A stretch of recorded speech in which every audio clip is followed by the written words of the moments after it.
Episode 3 Isha is missing. Nagpur.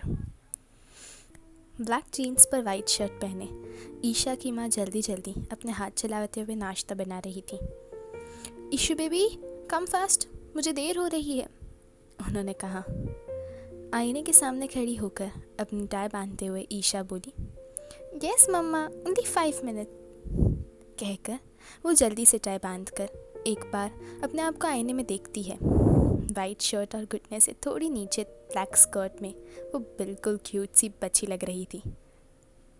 अपने बालों में उसने एक बार फिर कोम घुमाया और मुस्कुराते हुए अपने आप को ही फ्लाइंग किस कर बैग उठाते हुए जल्दी से सीढ़ियाँ उतरने लगी। बेबी धीरे, गिर जाओगी। ओ मम्मा, प्यारी मम्मा, आप बहुत चिंता करती रहती हो, आपका बेबी बड़ा हो गया, ईशा ने कहा और उनके गाल चूम दिए। Okay my big baby sit, तुम्हारे फेवरेट चीज़ सैंडविच बनाया मैंने। ओह थैंक यू, अब वर्ल्ड की बेस्ट मम्मा हो, कहकर वो नाश्ते पर टूट पड़ी। वहीं उसकी मम्मा आंखों में नमी लिए प्यार से उसे देख रही थी। उसने चुपके से आंखों को पोंछा और स्माइल करना शुरू किया। नाश्ते के बाद उसकी मम्मा ने बैग दिया और एक काला कोट उठा लिया जो उनकी पहचान थी एक लॉयर होने का। आकृति यादव, कुछ जाने माने लोगों उसका नाम जाना जाता था, फिर भी वो लोगों से थोड़ी दूरी बनाकर ही रखती थी। ना कोई दोस्त ना रिश्तेदार, बस माँ बेटी एक दूसरे की दुनिया थे। उन्होंने घर को बंद किया और कान में जाकर बैठे। आकृति ने कॉलेज के बाहर गाड़ी रोकी और ईशा की तरफ देख, आज जल्दी लेने आऊँगी, बी रेडी, हम शॉपिंग पर जाएंगे। Okay mama, love you and take care, कहकर वो गाड़ी से उतरी और भागते हुए गेट से अंदर चली गई। आकृति ने घड़ी में टाइम देखा और गाड़ी कोर्ट की तरफ मोड़ ली। अपने दोस्तों से बात करते हुए ईशा चले जा रही थी।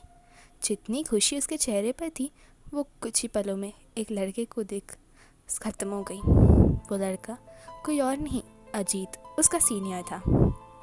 जब से ईशा को देखा वो उसके पीछे पागल हो चुका था।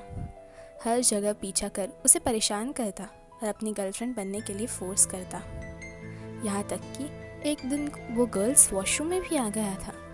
उस दिन से उसे लेकर ईशा के मन में एक अलग सा डर बैठ गया था। हल पर मुस्कुराने वाली और शरारत करने वाली लड़की उसे सामने से आसपास देख सहम जाती थी। अजीत के हाथ में फूलों का बुके था और वो सीधे चलते हुए ईशा की तरफ बढ़ रहा था। ये देख उसके साथ खड़ी लड़कियां डर कर उससे दूर होने लगी।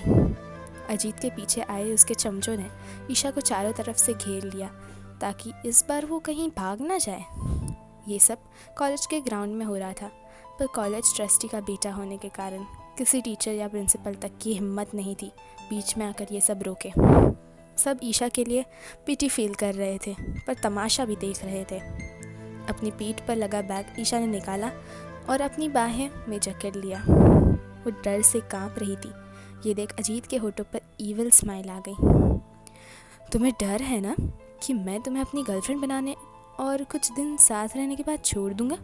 तो लो, आज पूरे कॉलेज के सामने मैं कहता हूँ, मैं अजीत चौधरी कल ही तुमसे शादी करूँगा एंड आज ऑफिशियली तुम्हें इसके लिए प्रपोज कर रहा हूँ। उसने ईशा का हाथ पकड़ लिया जो वो छुड़ाने की कोशिश करने के बावजूद छुड़ा नहीं पाई। इतने सारे स्टूडेंट्स के सामने उसे शर्मिंदगी महसूस हो रही थी। उसने सबकी तरफ अपनी भारी आंखों से देखा। शायद कोई मदद के लिए सामने, पर सब अपनी जगह खड़े थे।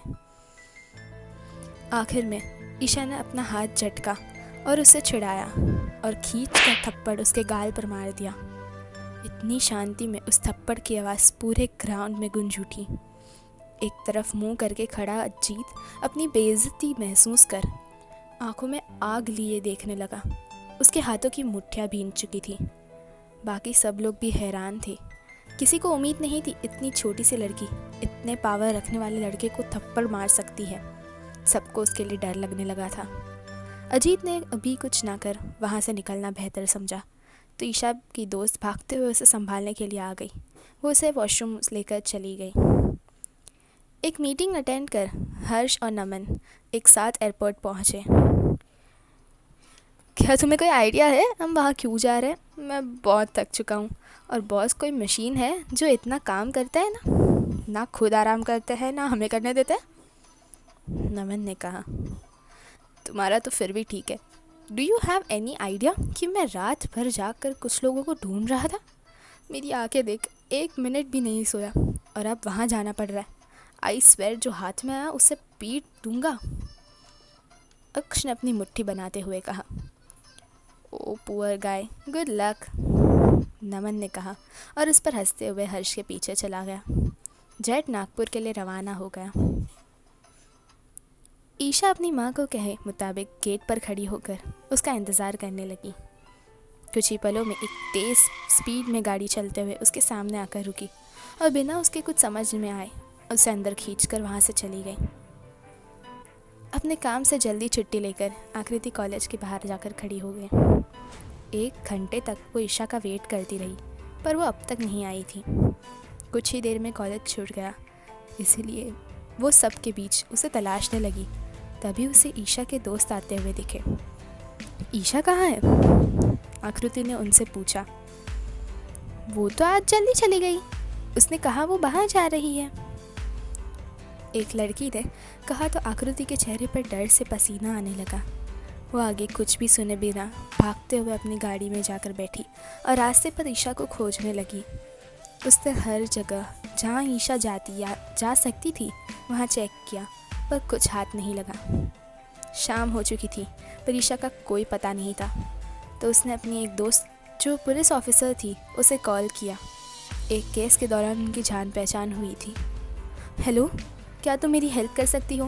मेरी बेटी पिछले 3 घंटों से गायब है, आकृति ने कहा। रिलैक्स आकृति, क्या तुमने कॉलेज में अच्छे से चेक किया? सामने से एक औरत ने कहा।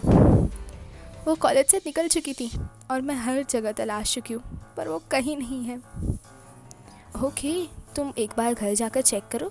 24 घंटे से पहले कोई केस भी नहीं बनेगा, तो अपने हिसाब से मैं पता करने की कोशिश करती हूँ। उनकी बात सुनकर आकृति को एक होप मिली। ईशा बोर होकर शायद घर चली गई हो, यही सोच उसने अपनी गाड़ी घर की तरफ मोड़ दी। घर पहुंचने पर देखा तो उसके घर के सामने बहुत सी महंगी गाड़ियां खड़ी थी। अपने घर के सामने इतनी महंगी गाड़ियां देख वो पसीने से भीग चुकी थी। कहीं वो हमारी ज़िंदगी में वापस तो नहीं आ गया, अपने आप से कहकर उसने पसीने को साफ करके आंखें साफ की। आगे की कहानी जानने के लिए सुनते रहिए लव यू अंकल, सोमवार से शुक्रवार सिर्फ और सिर्फ अल्फाजों के सफ़रनामा पर।